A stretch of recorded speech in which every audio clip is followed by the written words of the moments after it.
अयोध्या श्री राम की नगरी, जहाँ से शुरुआत हुई रामायण की एक ऐसी कथा जो भारतवर्ष के इतिहास की पहचान है। क्या आप जानते हैं कि श्री राम की एक बहन भी थी और कुंभकर्ण 6 महीने तक क्यों सोता था, या ये कि रावण की पत्नी मंदोदरी जन्म से एक जानवर थी। अयोध्या से लेकर चित्रकूट तक, रामेश्वरम से लेकर लंका तक, हर जगह रामायण की कहानियां हैं जिन्हें ये दुनिया सदियों से सुनती आई है, जिसमें अनेकों किरदार बसे हैं। रामायण में छिपे हैं कुछ अनकहे किरदार और उनसे जुड़ी कुछ अनसुनी कहानियां। ऋषि विशर्व और राक्षसी कैकसी की सबसे छोटी बेटी और रावण की बहन मीनाक्षी, इसे आगे चलकर शर्पणखा के नाम से जाना गया। शर्पणखा यानी लंबे नुकीले नाखूनों वाली। हम अक्सर सुनते हैं कि शर्पणखा श्री राम और लक्ष्मण जी को देखकर उनकी ओर आकर्षित हो गई, लेकिन रामायण के कुछ वर्जन्स के अनुसार इस आकर्षण की आड़ में छुपी थी बदले की आग, जो शर्पणखा रावण से ले रही थी। लेकिन आखिर ऐसी क्या बात थी? शर्पणखा अपने भाई के खिलाफ चली गई। जब शर्पणखा जवान हुई तो दानव दुष्ट बुद्धि के प्यार में पड़ गई। दुष्ट बुद्धि काल के दानवों का राजा था। उन दोनों ने भागकर शादी कर ली। यह बात जब रावण को पता चली तो वह गुस्से से आग बबूला हो उठा, क्योंकि दानवों और असुरों के बीच सदियों से दुश्मनी चली आ रही थी।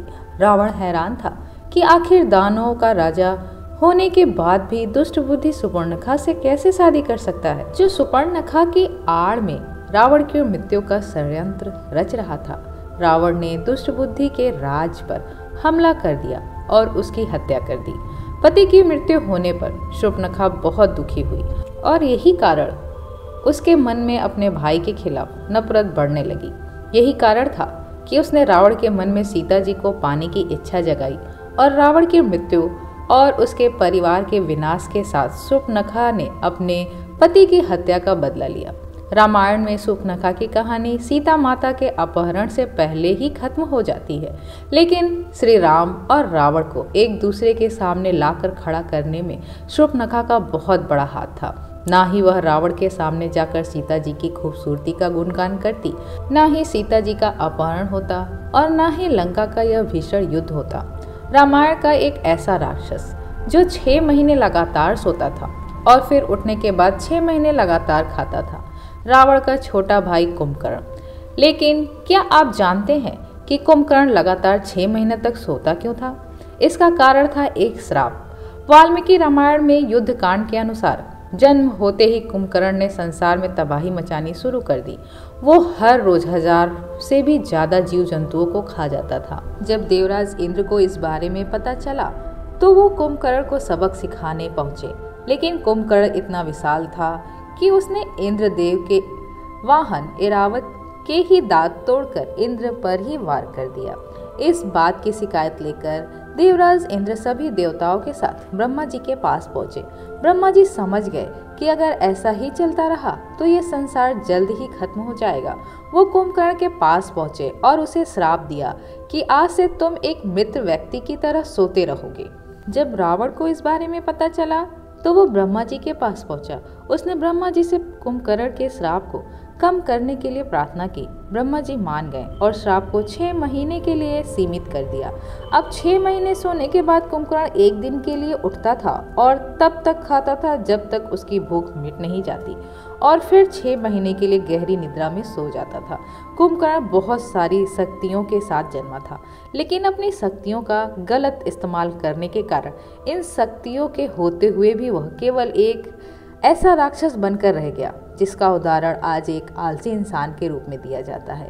रावण की पत्नी और लंका की महारानी मंदोदरी, जिनका जन्म एक मेढकी के रूप में हुआ था। रामायण के उत्तरकांड के अनुसार मंदोदरी असुरों के राजा मायासुर और देवलोक की अप्सरा हेमा की बेटी थी, लेकिन उड़िया धर्म पुराण के अनुसार मंदोदरी जन्म से कोई कन्या नहीं बल्कि एक मेढक थी।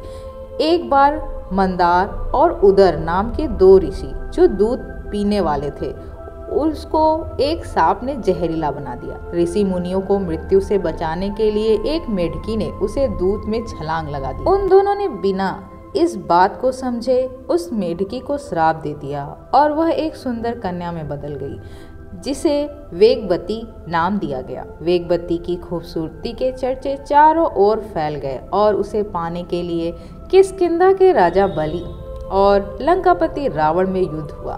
दोनों ने वेगवती को अपने पूरे बल के साथ अपनी ओर खींचना शुरू किया। रावण और बाली दोनों महाशक्तिशाली थे। तो अब आप ही सोचिए कि इनका बल कितना ज्यादा होगा। और इन खींचातान में वेगवती का कोमल शरीर बीच से चीर गया और उसके शरीर के 2 टुकड़े हो गए। तब यमराज और वायुदेव ने मिलकर उसके शरीर को फिर से जोड़ा और फिर ऋषि मंदार और उदर के नाम को मिलाकर उसका नाम पड़ा मंदोदरी। हमारे पुराणों में मंदोदरी को 5 कन्याओं में से एक माना जाता है। 5 कन्या द्रौपदी, कुंती, अहिल्या, मंदोदरी और तारा, ऐसी 5 महिलाएं जिन्हें हमारे पुराणों में काफी सम्मान दिया गया है। भले ही मंदोदरी एक राक्षस की पत्नी थी, लेकिन फिर भी उन्होंने अच्छाई का साथ कभी नहीं छोड़ा।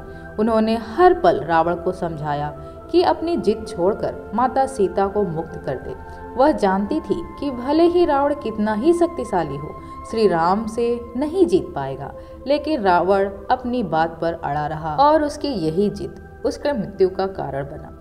पूरा संसार श्री राम को राजा दशरथ के बड़े बेटे के रूप में जानता है, लेकिन श्री राम से भी पहले राजा दशरथ की एक बेटी थी जिसका नाम रामायण में लिया तो गया है, लेकिन उनके बारे में ज्यादा लोग नहीं जानते। राजा दशरथ और माता कौशल्या की पहली पुत्री और श्री राम की बड़ी बहन शांता, लेकिन उनका नाम रामायण में इतना महत्वपूर्ण होने के बाद भी गुम क्यों हो गया?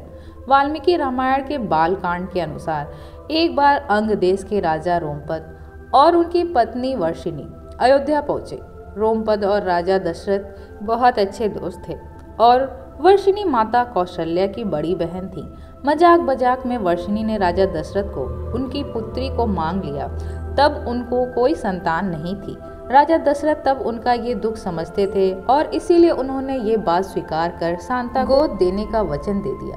अब क्योंकि रघुकुल रीत सदा चली आई, प्राण जाए पर वचन न जाए, तो राजा दशरथ ने अपनी प्राण से भी प्यारी बेटी को राजा रोमपद को सौंप दी। राजा रोमपद शांता से बहुत प्यार करते थे। एक बार शांता से बात करने में इतने खो गए कि द्वार पर आए एक ब्राह्मण को नजरअंदाज कर दिया। वो ब्राह्मण इंद्रदेव के भक्त थे। उनके इस अपमान से इंद्रदेव बहुत क्रोधित हुए और उन्होंने रोमपद्र को सजा देने का फैसला किया। कुछ समय बाद अंग देश में भयंकर अकाल पड़ा। अकाल से उबरने के लिए और इंद्रदेव को मनाने के लिए राजा रोमपद ने ऋषि श्रृंगी को यज्ञ के लिए बुलाया। यज्ञ के बाद अंग देश में अकाल समाप्त हुआ। सब ने इस बात के लिए ऋषि श्रृंगी का आभार माना और उन्हें सम्मानित करने के लिए शांता का विवाह उनके साथ करा दिया।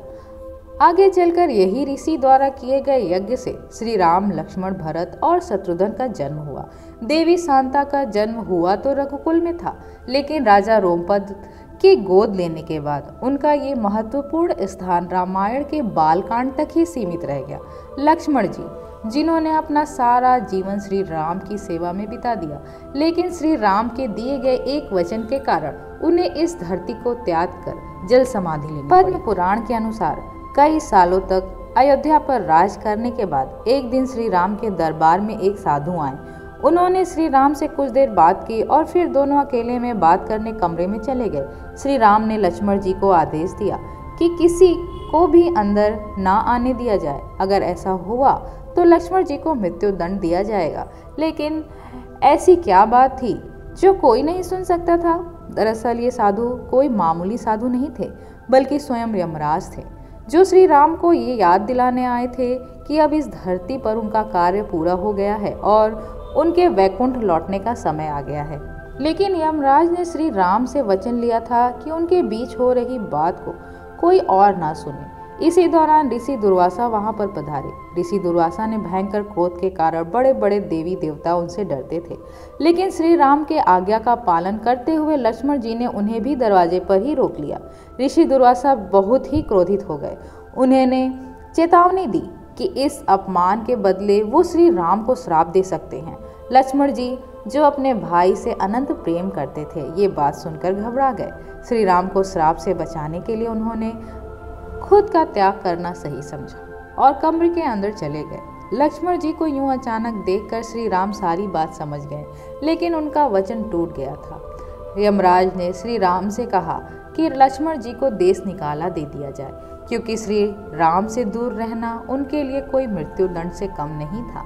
लक्ष्मण जी, जिनके जीवन का महत्व ही श्री राम, ये बात सह नहीं पाए और सरयू नदी में जाकर जल समाधि ग्रहण की और अपने शरीर का त्याग कर दिया और वैकुंठ में अपने शेषनाग रूप में प्रभु के लौटने का इंतजार करने लगे। श्री राम के प्रति लक्ष्मण जी के ये प्रेम और श्रमण पर ही उन्हें राजा श्री राम के साथ एक करता है। तो दोस्तों, इस वीडियो को लाइक और शेयर कीजिए और ऐसी ही अनसुनी, अनकही और अनदेखी कहानी के लिए सोनित वॉइस को सब्सक्राइब कीजिए और बेल आइकन को जरूर क्लिक कीजिए। सी यू नेक्स्ट वन।